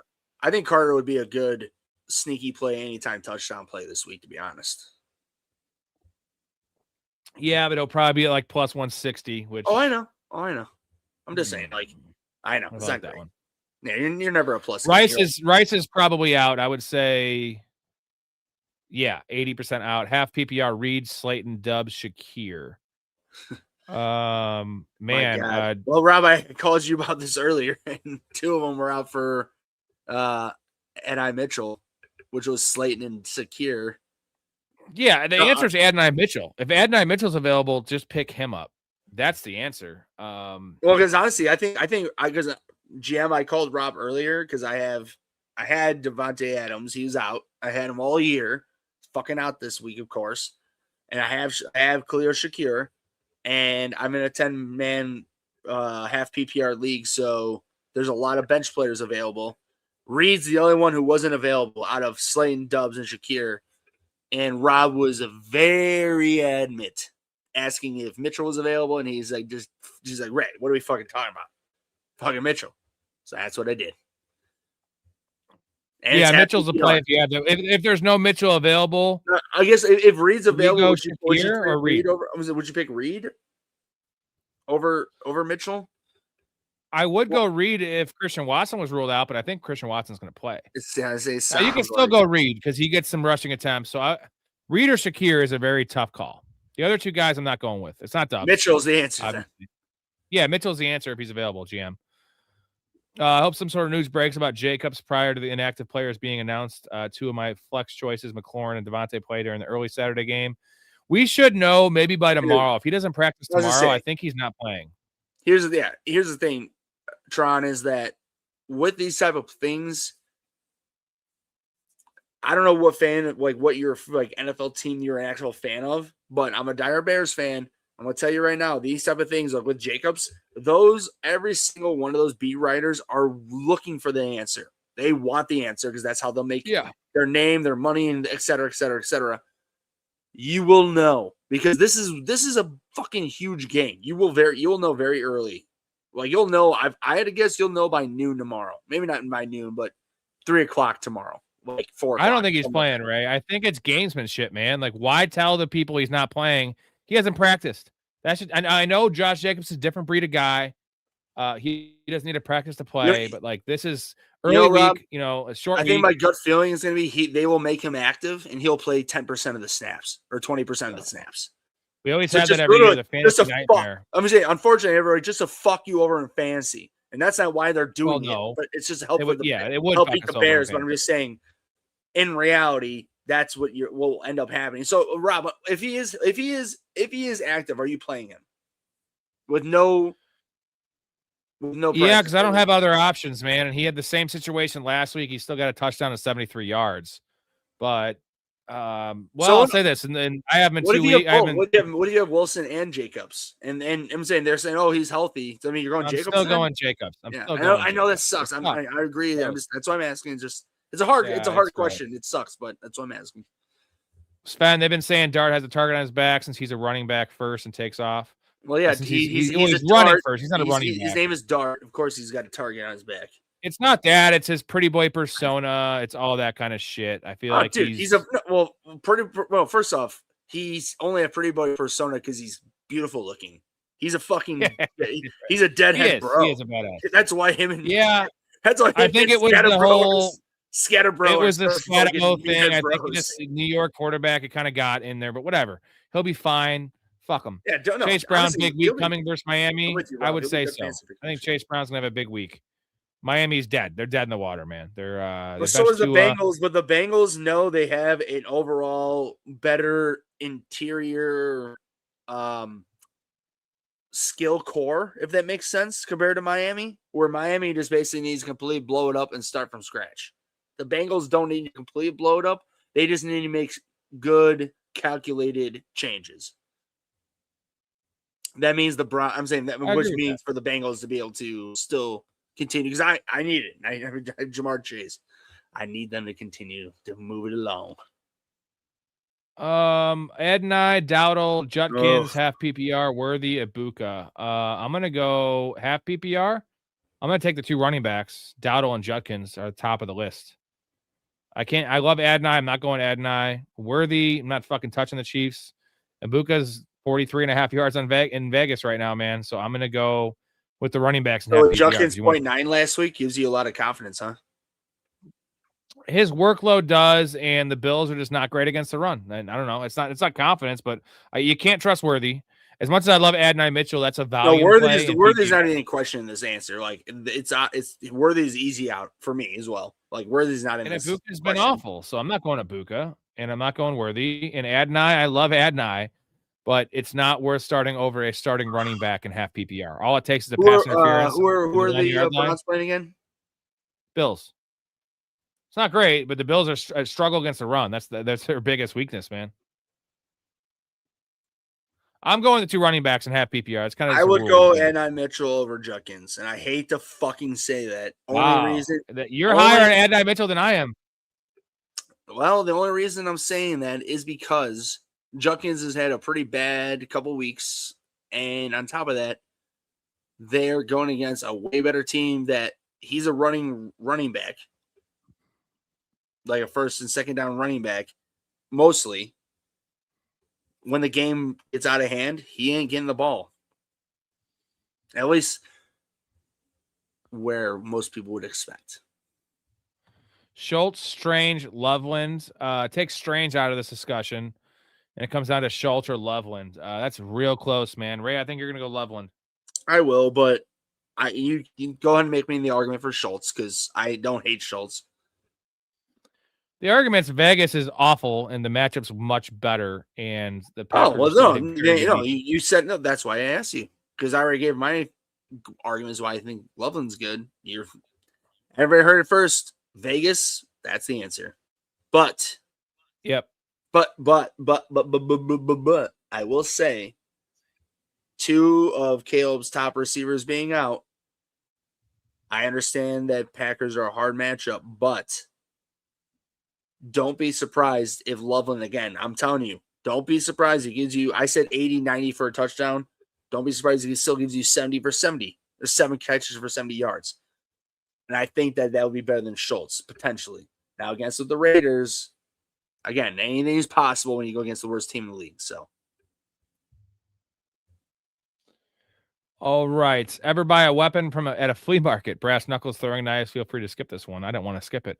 No, I haven't, but I refer to one of my favorite movies of all time, Mallrats, where they go there and they get their future red from the three nippled chick. Not quite the 3-breasted chick from Total Recall. That one's right. Goated, but the 3 nipples ends up being a piece of pepperoni or whatever. Right. No, I have not. Have you ever bought one, Ray? No, Ray doesn't go to flea markets for these particular reasons. Do you want me to have do you want me to have throwing knives and fucking ninja stars and nunchucks and butterfly knives and fucking, yeah. Damn, Ray, I don't want those in my possession either, because I just know goddamn who knows. Explain the term in a vacuum as if I were a child. So in the vacuum means just in isolated from outside influences. Correct. Yeah. It's just like, we're not talking exactly. Thank you, Rob. That's the easiest way to explain. There's no outside sources of, what's the word you said? Just to influence influence anything of what we're talking circumstances, about. Anything like that. It's just kind of like in a vacuum.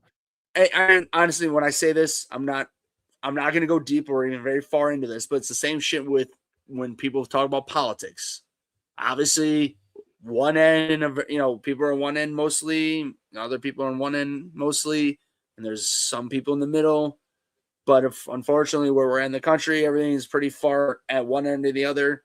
That's like, those people think in the vacuum. It's like, oh, I think one way and that's the right way and whatever, because that's how I think. So like in that little vacuum, and on the other end, oh, I think this way and I want this way and I think this is right, in their own little it's just living in your own little world, to be honest. Like, hey, Ray, would you rather name yourself McLovin or Muhammad in a vacuum? I was between that and Muhammad. Why the fuck would it be between that or Muhammad? Why don't you just pick a common name like a normal person? Muhammad is the most commonly used name on earth. Read a fucking book for one.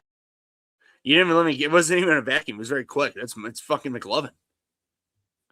It's always McLovin, right? Yeah. Yeah. Ray McLovin. How about that? Ibuka, Worthy, or Adnai? Pick one. This is Adnai, man. It sounds wild to say, but I'm going Adnai Mitchell. It's one of my guys. Need my guys to step up this week. It's one of my guys. After all the injuries, I need them. I'll go with Ibuka, Adnai, Worthy. Just because Mike Evans is back. And that's when Ibuka was the best. And also, McLaughlin is back. And Chris Godwin has been doing his thing. Which everything I just said, there's probably plenty of people who would say Ray, that's why he'll suck. But I personally think that's why he was awesome, because there's all those people that open up the field, and they need to win this game. This is, obviously, this is for the division in the NFC South right now. So we owe a chug, Ray. Mallrats is a treasure, and so is Kevin Smith. Ray, what is your favorite Kevin Smith movie? Oh, Jane Silent Bob Strike Back. It's not even close. Oh, well, I like Mallrats over that one for sure. I do enjoy that film, really, for sure. That was when I was a kid. Because that was my favorite. You want me to tell you, Rob? I am the king of the clut. The clit. No, I am the clit commander. I know. I said clut on purpose. But you said the king of the clut. I know. But I'm the clit commander. I'm the master of the clit. For me, I'm gonna give it. All you to motherfuckers Mallrats is my. I want to watch Mallrats. All you motherfuckers will pay. Again, I know every quote from that movie. As much as I love that movie, I am gonna go with Mallrats as my most watchable. But Clerks, I got to give Clerks the nod, because just how important it was, the fact that Kevin Smith essentially not only spent every last dime he had, which wasn't much because he was working at a convenience store, but took out loans. He put himself like $15,000 or $20,000 in debt. Maybe it was only $10,000, because I think the movie only cost $30,000 to make. Pretty much mortgaged everything. He had no name in Hollywood. He was a nothing, dude. He's just a weirdo working at a fucking. Well, you don't let me finish my full quick thing. stop. You asked my favorite, which was what I said, but back to back top 3 would have been Jay and Silent Bob Strike Back, Clerks, and Clerks 2. And honestly, did you see Clerks 3? Clerks 3 is a drama, and it's actually very, very good. No, that's why I'm asking. You saw it. Like, that was surprisingly like you said it perfectly. It was a drama. Never. I love that, the original Clerks. It's not as funny, but it's groundbreaking, edgy, bro. No, groundbreaking. It's edgy and it's groundbreaking. Like, and real quick, so I'll send it to you on Instagram. But there was a video. These younger guys, probably I'd guess anywhere from late 20s, early 30s, and basically the question came up is why there are no good comedies like in the 2000s that we grew up with, and why there's no original just ideas in Hollywood anymore. And what they said, and it was because Vince Vaughn was on Hot. You know what Hot Ones is? The Wings, like the Hot Wings show. Yeah. Yeah, so Vince Vaughn was on that recently, and Sean Evans, who's like, I love Sean Evans because he's such a great interviewer because he asks amazingly great questions when these people are struggling through the heat of the food. But anyway, that question came up: why are there no more good comedies? Blah blah blah blah. When I say blah blah blah, like, there's no good, just basic original ideas. When Rob and I grew up, if you're our age, I'm 30. I'll be 35 in early January. Rob's 3 years older than me. We grew up to where Grandma's Boy, Rob's the perfect example. Grandma's Boy was in the theaters for 2 weeks. I saw it in theaters back in middle school, but it was in theaters for it was early high school, my freshman year. But either way, it doesn't matter. I was very young, not rated our age. It doesn't matter. Like, that movie was only in theaters for about 2 weeks, if I remember right, maybe 3.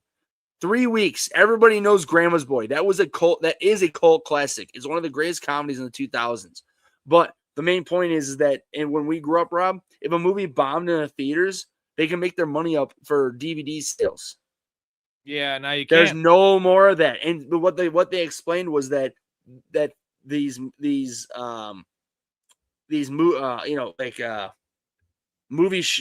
production companies want IPs. They want something that's already a known source and then add on to it. And it's like, I hate that. It's you and I just as movie fans and everything, that just pisses me off because basically books are the only thing that will be original. You know what I mean? That's not original though. You know, like it's frustrating. He hates it. He's very upset about it. You love it? They haven't told us everything, right? Good. Tell me everything. Okay. They were both here. They were both inside me. Eduardo was in my mouth and Luther was in my butt. Oh my God, no, don't tell me everything. What? No, what? Damn it, Bonnie. Eduardo who? Sanchez. Holy shit, tell us more. Then Luther went in Eduardo's butt for a while. Tell us less. Tell us less. Then they both completed on each other. I was left out of the finale.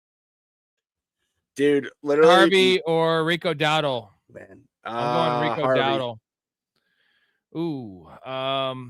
Full PPR, I'm going Harvey. Half PPR, I'm going Dowdle. Or is it Harvey? Maybe it's just Harvey. I would swap that around. Full PPR is Harvey. Half PPR would be Dowdle. Just because Harvey is the more. I mean, they proved it. Like, they want to give him passing opportunities more because Chuba is the passing guy in Carolina now, especially. So that's what they tell us. Wandell versus Vikings or Sutton versus Jags. This is similar scoring kind of conundrum here, but I think we just go simple and go Sutton. The Jags are a pass fucking funnel.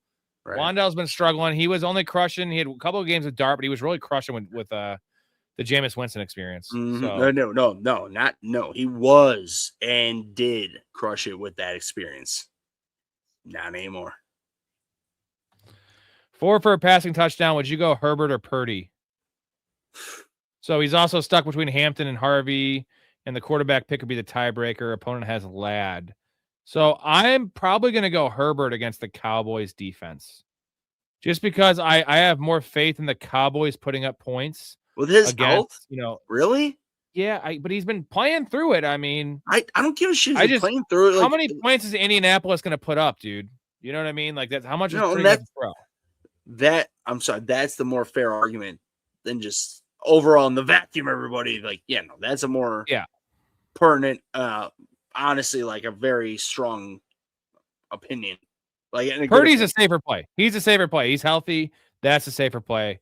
If you're looking for upside, it's Herbert against a terrible. So, but again, he's going against Ladd, so it's like, and he has Hampton. So, like, I guess I'm just reading this. For me personally, I mean, if I were him, would you go Herbert, Hampton, going against Ladd, or would you just not play Hampton and just Purdy? Again, when I say this, we don't know his full team.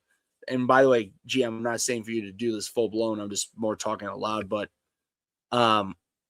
would you just full blown go being like all the connections with the Chargers? What I'm getting at in his situation, I mean, it's not a bad play because the Cowboys give up 30 points every game. No, and that's why I'm They're asking. Going to give up points. I wouldn't. If you were to say, yeah, let's do, like, I wouldn't disagree with that. That's why I'm asking, because you have good options. I mean, that's where we're at. Like this is where we're fucked, because everything's such good options because everybody's in the finals now.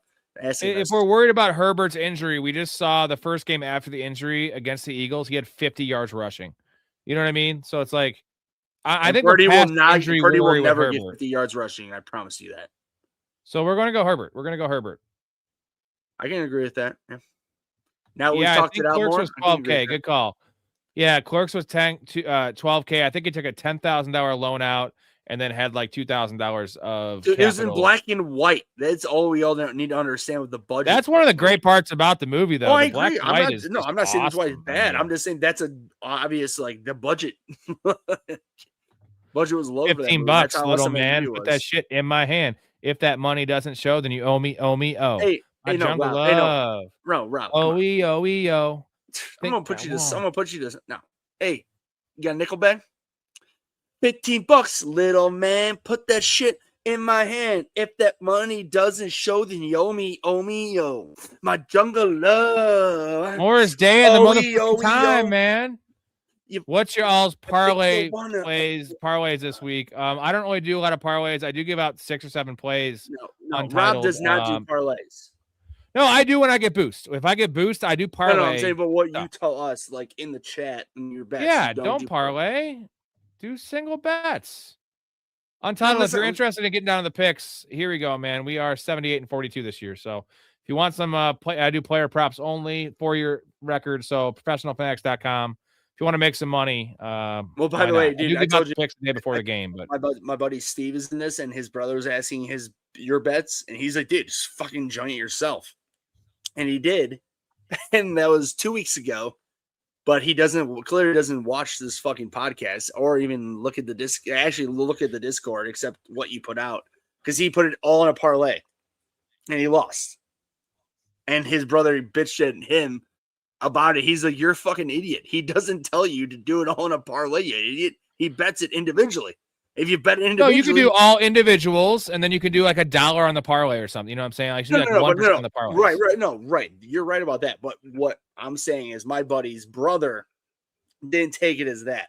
It's like, oh, these are the bets. Put it on a parlay, and you'll win. And it's like, no, he bets them individually. His record is his record. It's a very young, like, millennial or even Gen Z like move, just to parlay everything and try to fucking win big. Well, just slowly win money and you'll be on top, right? They're in their 20s, so yeah. Kansas City defense versus Titans or Chargers versus Cowboys. Saints versus Jets. I'm going Saints versus Jets here. That's really not close. Kansas City would be the second option. I wouldn't say it's not close, because I would say KC is pretty, like, I would say, like, I would go out of the 3 out of 100%.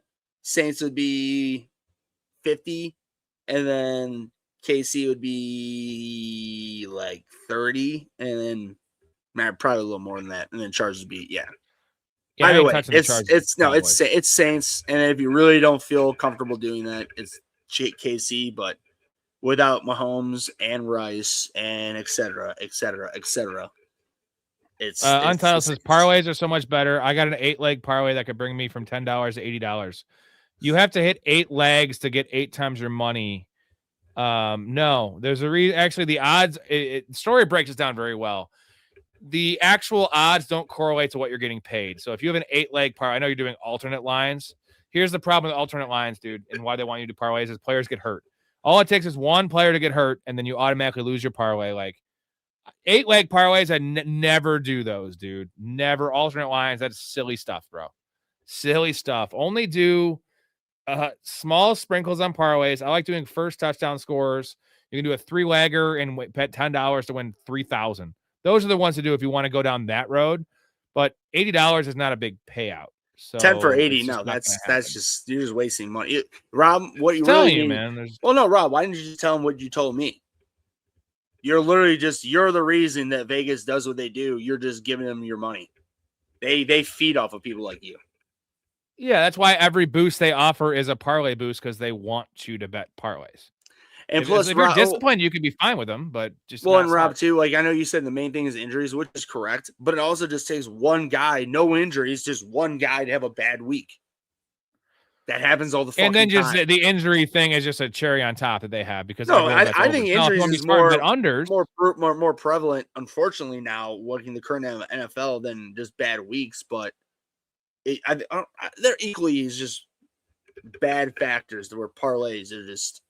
I love parlays just because I think it's fun, but I know I'm going to lose, to be honest. Like, I just do $10 and hope to win $3,000 like that. And it's like, oh, well, I've won a couple, not $3,000, but I've won a couple that were like 800, 500. I think those are the two that I won, but I've also probably equally lost that amount of money. So if probably not more.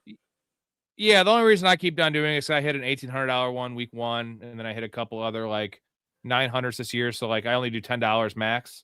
So I'm definitely up like $2,000 on parlays. That's like now it's just all fun money. But again, and I'm chasing that again, right? Which is what he did. Yeah, but the problem is if I hadn't won that $1,800 and I didn't win one of the 800s, I would have been down 500. You know what I'm saying? Like, that's just how it happens, man. So, all right, hello from Canada. What's going on, Canada? We love you up there. At least I love you up there. Canada. Hello. Hey, I love that. All right, a couple more questions, boys. We're coming up to the chat. Tomorrow night we're gonna have Mark, #1 super fan, mean muggin, as I call him, Mean Muffin, joining us 10 p.m. Hey, Mean Muffin. That'll be our full week 16 preview. Preview the Saturday games in particular, and then get you set up for Sunday. My bets will be released for those of you that aren't in the Discord on Saturday night for that show. That's the gambling show as well as more fantasy talk. But I advise you guys to get in the Discord so you can get the odds I'm betting, because otherwise they're not the same. So Pitts is a must start if London's out. He might be a must start if London's in. So you have Kittle playing, so you're playing Kittle over Pitts. But if London plays, Pitts could maybe be benched. If London sits, Pitts needs to be flexed. I would say that. Dude. Do you know what are you watching there? Do you know how many yards Stafford passed for today? Oh, 440? 457. Jesus, bro. I know. And he missed 2 touchdowns. He overthrew Puka on a real easy touchdown. And then that drive before that, he missed his tight end. So really could have had 50 burger. Or near 50. He locked up that. Well, no, if they had won this game, he locked up the MVP. Now I think he still is a front runner, but like, because it wasn't his fault. Because the numbers are nice now. You know, he didn't throw a pick. Still got to be. I don't even think there should be a but. I know they lost. To your point, if they won, no question. It's locked. To your point, there's still a question, but come on, dude. He still had 357, 3 touchdowns. Like, fucking A. I think it comes down to if Josh Allen, I think Drake May is kind of out of the conversation now. If Josh Allen wins this division and runs a table, it's not so much the stats, it's the eye test, and we all know he does not have Sean McVay, he does not have Puka, does not have Devontae Adams, he has Khalil Shakir. Well, plus you and I ends. You and I both know that all people that vote for any MVP, if somebody's never won an MVP but has always been in the talks, aka Josh Allen. Did you hear the stat about Stafford? No, Stafford has 1 top 10 vote for MVP in his career. Yeah, he's never gotten any love because he's never been on a good team. 1 top 10 It was probably the year with the Rams. Yeah, because early in his career with the Rams, they were a run-first team. Remember, Kyron got all those touchdowns? It's going to be Stafford. Like, if that's the fact, it'll be God damn, dude. I'm fucking frustrated with Well, that. all his big statistical seasons came with the Detroit where they missed the playoffs. And then when they were actually good early on with the Rams, it was a lot of rushing touchdowns. How the fuck is Puka so unstoppable? He's my new nemesis. Has fucked me out of $2,000 most likely. Yeah, Kenneth, he probably fucked me out of about $10,000. So I'm right there with you, bro. I still have some hope in some of the leagues, but I was against some 10 leagues today. Well, you want to explain to him the first part that we talked about? How is he unstoppable? Sean McVay. He's awesome. Sean McVay's awesome, and Matt Stafford's awesome. So you mix those three powers combined, Captain Planet style, and you get this Puka that we see. Right? But let's talk about why he's this good. Puka was a 5th-round pick. I understand those two things you just said automatically shouldn't have been a 5th-round pick. He's a better player than that, but more importantly, what I'm trying to get at is that his strength is probably the best in the league at receiver. The dude's fucking he's a tight end out there. He's huge. What is he, 6? He's gotta be 6'5", right? No, he's 6'2", but he's 6'2" to 6'2" at receiver. Yeah, but when you're that big, you're big. He's very thick. And just in general, he cares. Like he was a 5th-round pick. He was never a golden spoon up his ass his entire life, being told, "Oh, you're the best. Oh, yeah, you're so good." This and that. He always had to work for what he got, and this is when you were continuously. It's the opposite of Marvin Harrison. Yes, complete opposite. Marvin Harrison. Literally complete opposite. Michael, just so you know, I am alive in 29 leagues, so going against Puka in 10 isn't that crazy because he's essentially alive. Oh, like it's anyone crazy. That drafted Puka. Hey, don't you tell me. But everyone that drafted Puka should be in the playoffs. You're out of your mind. You're crazy. Don't you fucking tell me. Do the math, man. Think about it. Yeah, I know the 29 leagues. I have Puka in 0 leagues. So like I don't have him, so that means that someone else has him. Rob. Most likely though, he's gonna be in one of the top. He's gonna be in the other 3 teams, right? He's gonna be alive because he's the number 1 receiver in fantasy besides JSN. And I have JSN in so many leagues, so that takes him out of the equation. So like I'm gonna in 10 is probably a little high. It should have been 8. I should have been against him at 8 if you do the math. Because there's only 4 teams left, and mostly he had a great game last week. So like if a Puka team didn't have the bye, they probably would have still been alive. And there's only 4 teams total left. I'm one of the 4 in all these leagues. So there's a 33% chance I should be going against him. Right? Because maybe not, because like there might be some dumbasses out there that drafted Puka and missed the playoffs. Hard to do. Could happen. So it should be 25% chance. Say 30 leagues. What is that? I should be up against them in 7 leagues is the actual number. So 10 is a little high, but it's just because, of course, you're going to be playing against the best players, the players that have dominated all year.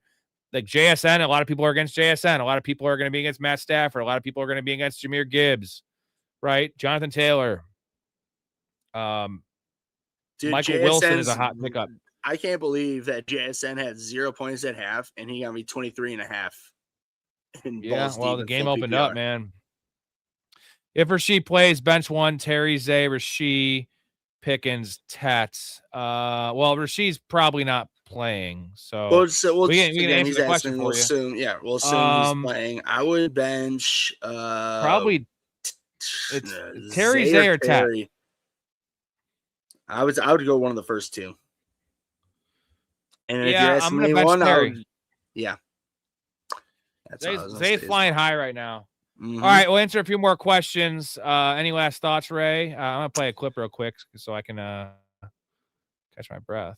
You know, what do we got to talk about? We want to talk about what we got. We've got grease water. Okay, Frank, what the hell are you doing with that? Simple Jack, the story of a mentally impaired farmhand who can talk to animals, was a box office disaster that many critics called one of the worst movies of all time. Got a good brain. I think you've got a fine brain, Jack. You make me happy. But now the question is, can speed... Real quick, dude, I can't believe how far our society has changed within 15 years to where that movie, where he himself, Ben Stiller, is an openly very progressive liberal guy. And he produced, directed, made that movie, and acted in it, and did literally, honestly, very well. I'll say it. It is the most controversial special person production of all time. Very special. Yeah, so you're down. Kenneth's down, so it's Terry or Zay. So pick your choice there. Bench one of Terry or Zay. Terry would you guys Zay, start Justin Jefferson, Carter, Estimate, Watson? Let's let him make the decision just because it's so close. The numbers in Vegas are close. Go with your gut. This is your team. This is your playoffs. I would start Justin Jefferson or Carter. Carter safer, Jefferson upside. I'm not even gonna even give this an answer. I don't like giving answers to Justin Jefferson because it has not worked out well, but the matchup's great again this week against the Giants. Yeah, I don't know. Can you come to starting Michael Carter over? I'll just say this very quick. You drafted Justin Jefferson first round.